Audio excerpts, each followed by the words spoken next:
Hi guys, Trainer Dan, and today we're going to look at the incline bench press, which you may or may not have done. If you have done it, there's some great tips on here to help you maximize your positioning both on the bench and also on the bar, which will hopefully get the best out of this workout. Now, emphasizing the upper chest. It's a great exercise, typically a little bit weaker than your flat bench and weaker than your decline bench, but that's okay. It's all about just stimulating those muscle fibers, which is what we want. Now, you will typically also emphasize a little bit more weight through the anterior delts, which again is okay, but there's some tips on getting you positioned on the bar that will really help emphasize your chest rather than just dropping all the way through onto the anterior delt. So let's get through these tips now. Now, first of all, you will see my bench is positioned here, okay, like so. I've got it set at a 45-degree angle, and I like that setup, though I do use different sort of angles to kind of displace different effort through my chest. So for me, this is as high as I like to go, because I find if I go another couple of steps higher, I'm just all anterior delt more than anything. I don't like that. I like my chest to be getting worked in. So 45 degrees for me works really well through my chest, and I'm able to really think about and feel and engage my chest while I'm going through at this angle. If I dropped it, let's say another couple of degrees, I would be a little bit stronger. I engage more of the chest rather than just emphasizing the upper portion, etc. As I go further up, I'm going to, as I've said, a greater engage the upper shoulder. So that's your first bit on your positioning, okay? As I say, for you, I'd probably recommend sticking at this. Get at 45 degrees, stick it at that angle, and you're guaranteed to get that hit in that upper chest. You're going to be strong there. Now, this is the bit I wanted to emphasize on, which is this lower portion. Now, you may not have a function on your bench where you can tip it up. Some fixed incline bench presses already have it in that position, which is very useful. But if you haven't got it already fixed and you can adjust it, do stick it up.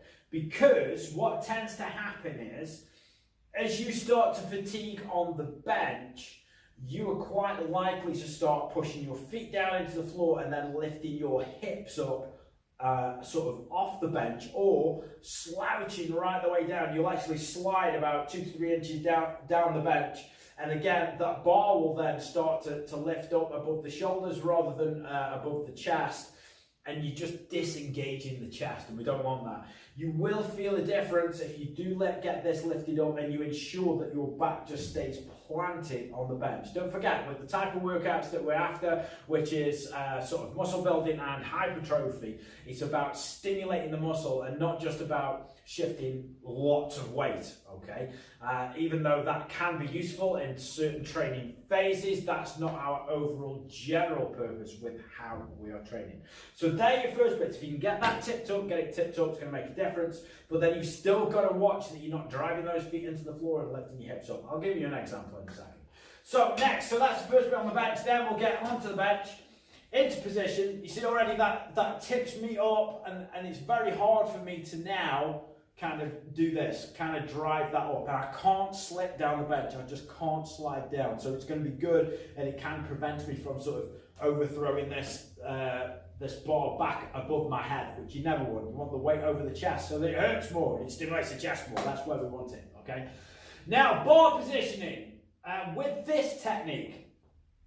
So I'm not saying if you are using a closer grip and keeping your elbows in, that's necessarily bad. That is just a different technique, that is all. You're going to emphasize your triceps a little bit more. We're trying to emphasize the chest a little bit more, therefore we're going a little bit wider.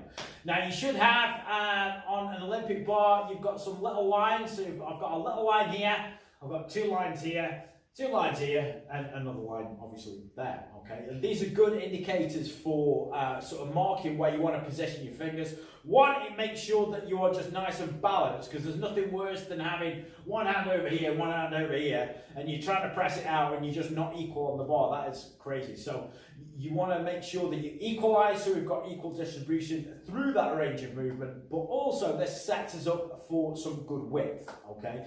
Now for me, I tend to go go either little finger on the line, or just slightly wider, dependent on if I want a good stretch or not. Ideally, what we're looking for is a box shape, so I'll do it without the bar to start with. So you can see as my arms are coming down there, I'm trying to produce a nice box shape. You can see that shape, can't you? It looks like a box, even though that camera angle probably isn't perfect to sort of show it. But you get the idea. So I don't want my hands on this inside, because you can see what's happened then to my forearms. They've come on that inside. It will reduce that weight through the chest, and it will just emphasize it in the tricep more. I don't want that. I want that stretch, and I want my chest working, okay? So I would get, and I instinctively go, it's my sort of third finger, second from the little finger, and whichever one you want to call it, I go there. You may want to be different, okay? I always recommend, if you're starting off, probably start with the little finger on that line, as that kind of naturally produces a shape. If you've got massive shoulders, it may need to be more, maybe need to be wider, but box shape is what you're after. So then we've got angle, and when I say angle, I'm on about through this drop.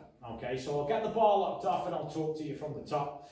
And before we even start that, actually, I've just thought we need to ensure this, and you're gonna hate it. You're gonna hate it. You'll find it very hard to kind of function. All right. And that is keeping your wrists up and in line.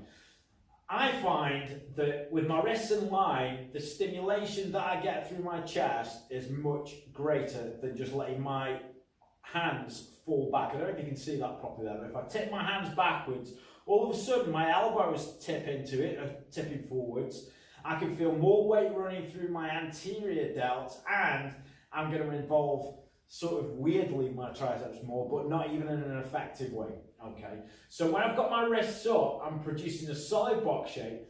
I aim to get just under my chin, okay? I find it quite unnecessarily on the incline bench press to come down and contact, because it kind of forces me then to put my hands back. So my hands automatically tip back, and now I'm just in the anterior delts, and so I just don't see any point in it whatsoever, okay?